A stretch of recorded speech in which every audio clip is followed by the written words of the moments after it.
Hello everyone, myself Konika Kansal welcome you all on Textbook Super Coaching. So जी आप सब एक PhD की journey में एक बहुत बड़ी मुश्किल आती है कि हम रिव्यू ऑफ लिटरेचर कैसे लिखें। बहुत सारे स्टूडेंट्स का ये है कि वो chat GPT and all use कर रहे हैं, बट मैं आपको बता दूं कि उसमें कुछ आपको ऑथेंटिक रिजल्ट्स नहीं आते हैं। यू सेड कि मैम हम चैट जीपीटी यूज कर रहे हैं, एज इट इज हमें बना बनाया प्रपोजल्स मिल जाते हैं, हम उसको ऐसे ही प्रेजेंट कर लेते हैं। बट मैं देखती हूँ कि बहुत सारे ऐसे पेपर्स होते हैं कि जो अभी तक अच्छे वाले नहीं है। जैसे हम अच्छे पेपर्स का एक रिसर्च प्रपोजल बनाते हैं जो स्कोपस इंडेक्स हो, यूजीसी केयर वाले हों, कुछ इस तरह के पेपर्स को हम बेस मानते हैं, जिनकी बेस पे हम रिसर्च प्रपोजल्स बनाते हैं, जिनके बेस पे ही हम आगे के फर्दर टास्क करते हैं। बट स्टिल काफी स्टूडेंट्स उसी के भरोसे, चैट जीपीटी के भरोसे चले तो जाते हैं, पर बाद में उनको वही चीजें दोबारा फेस करनी पड़ती हैं।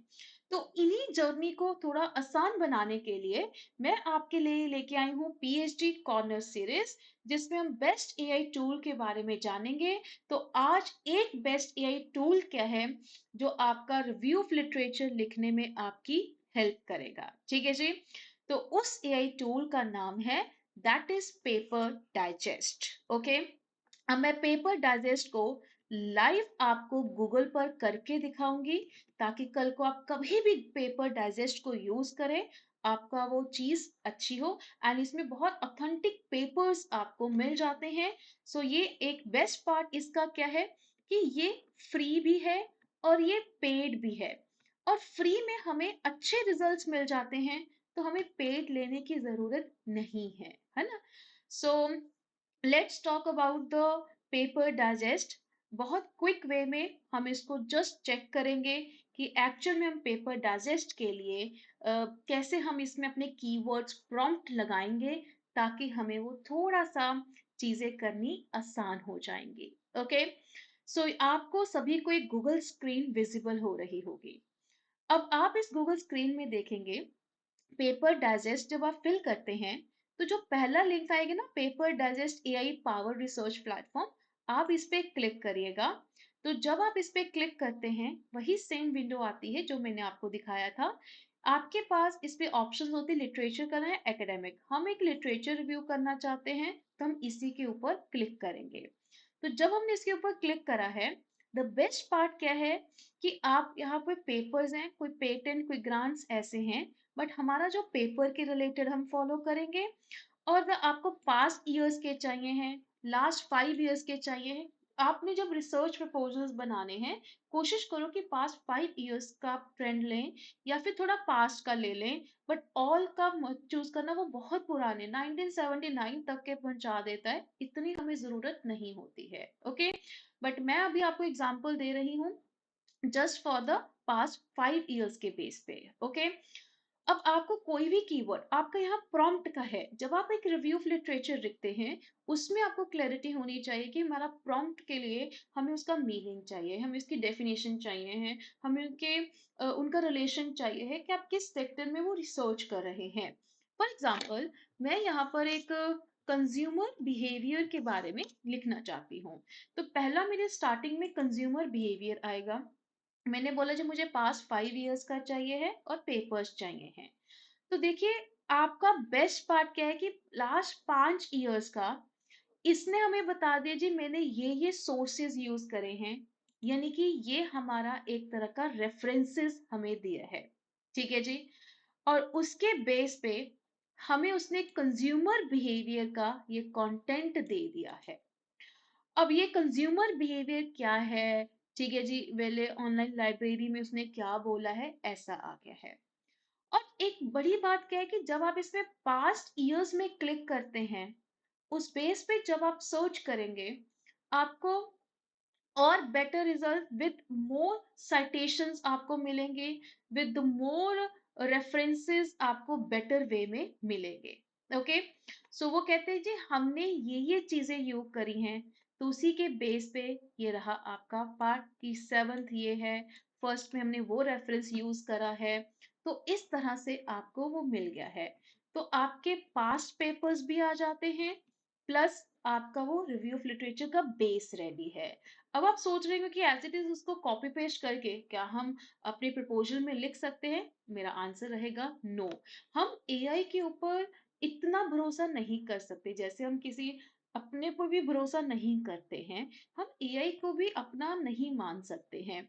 हम इसको, ये हमें एक बेस देता है।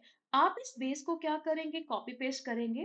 तो फर्दर आप इनके सिनोनिम्स को फाइंड कर सकते हैं वर्ड पे, ठीक है जी, या आप क्विलबुट का यूज कर सकते हैं फर्दर इनकी पैराफ्रेजिंग के लिए। ओके, अब आपने कंज्यूमर बिहेवियर तो लिख लिया, अब आपने कंज्यूमर बिहेवियर का रिलेशन देखना है किसके साथ? इन बैंकिंग सेक्टर के साथ। ठीक है जी। अगर आपको लगता है कि मुझे पास्ट 5 इयर्स के ट्रेंड इतने नॉट सेटिस्फाइड आए हैं, तो कोई बात नहीं, आप यहाँ पर ऑल कर लो। तो जब ऑल करके consumer behaviour in banking sector आप देखेंगे, सो यू सी कि आपको ये सारे रिजल्ट्स आ गए हैं। ठीक है जी, कि आगे आप इस पे फर्दर क्लिक करेंगे, ये आपको बताएगा कि ये देखो, ये वाई कंज्यूमर बिहेवियर, मैंने एक आर्टिकल लिया है, उस आर्टिकल में से मैंने आपको वो कंटेंट लाइन बना के दी है। ओके, तो इसका यही चीज हमें इसकी बेस्ट लगती है जो हमें ये देता है। ओके, अब हमने क्या भरा था? Consumer behaviour in the banking sector. हमने जस्ट इस पे सर्च करा, ये देखिए, अब इसने हमें हर बार नए रिजल्ट देगा। अब इसने विद फुल हमें प्रॉपर स्टाइल्स के साथ इसने दिया है। अब यहाँ पर देखेंगे प्रॉपर इटियोल करके यूज करके हमने उसने डाटा दे दिया है कि consumer behaviour in the banking sector is a topic of the interest. ठीक है जी, मल्टीपल बैंकिंग बिहेवियर है। अगर आपको स्पेसिफिक इंडियन बैंकिंग चाहिए है तो यहाँ पर कीवर्ड इंडियन बैंकिंग सेक्टर कर दो, अदरवाइज आपको वो एज इट इज ये पैरा दे दिया है।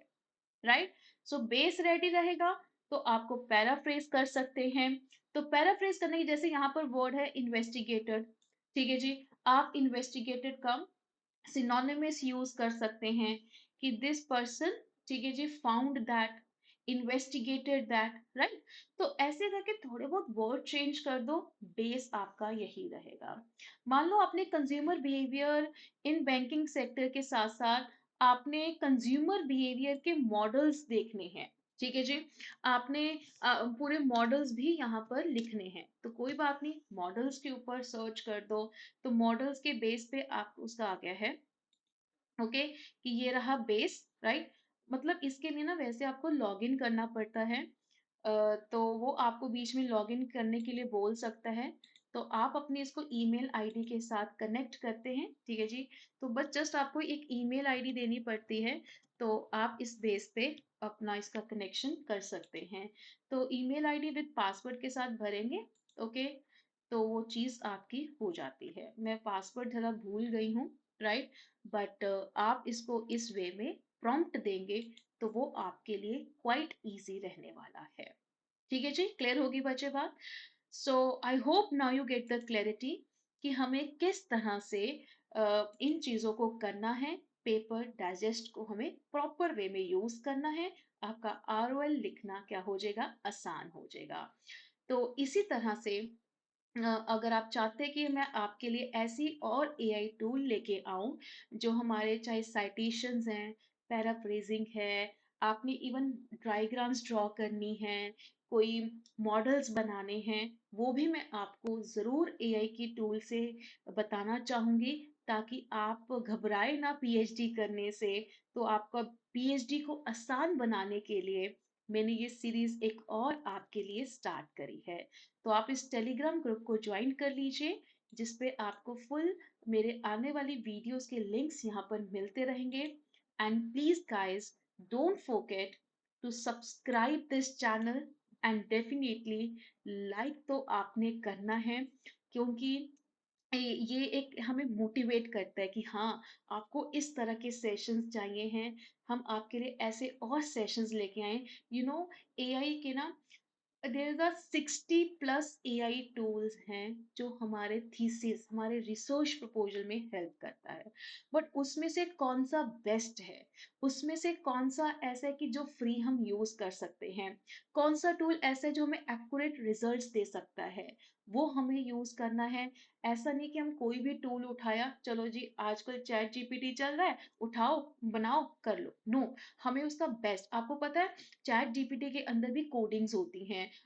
तो अगर आप नॉर्मल प्रॉम्प्ट देते हैं, आपको कभी कभार वो ऐसा पेपर उठाएगा जो स्कोपस नहीं है, जो यूजीसी केयर नहीं है। तो हम अगर कोई अच्छा प्रपोजल बनाना है तो हम अच्छा बेस लेके जाएंगे ना। ठीक है। सो इन छोटी छोटी चीजों के लिए आप इस पीएचडी कॉर्नर की सीरीज में जुड़े रहिएगा, जो मैं आपके लिए डेफिनेटली लेके आती रहूंगी। So guys, all the very best guys. अब पीएचडी से घबराना नहीं है, we are always with you guys.